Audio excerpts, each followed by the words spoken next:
Welcome to this video. We will show the thermal analysis capabilities of Autodesk Nastran In-CAD. During this video, we're going to discuss the benefits of using steady-state thermal heat transfer analysis. Our eventual goal is to find if this brake assembly will fail due to high stress concentrations caused by differential thermal heating. We will focus on the rotor itself, so we can hide the other parts in the assembly. We will look at the temperature distribution of the rotor due to the thermal loading and heat dissipation as a result of convection.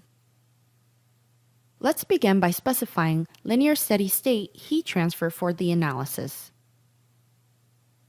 The material properties can be taken directly from the CAD model. The material models include conductivity that we will use and the thermal expansion coefficient that will be necessary for structural analysis. Next, the part will be meshed. It is expected that this model will be used for stress analysis later on, so a relative fine mesh is desired.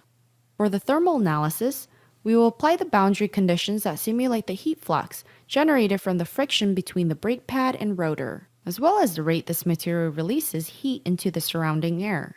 All of the faces need to be selected except for the two faces that are coming in contact with the brake pad. We'll put the outside temperature of 293 degrees Kelvin or 70 degrees Fahrenheit.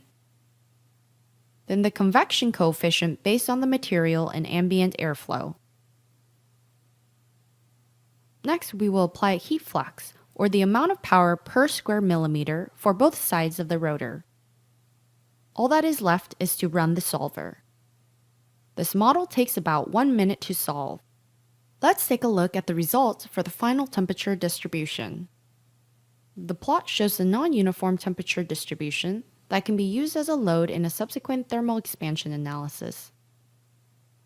You can see some of the heat is transferred to the vanes on the inside of the rotor.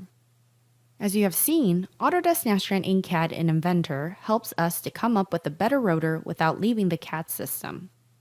We can now confidently move on to innovation on other areas of the brake assembly.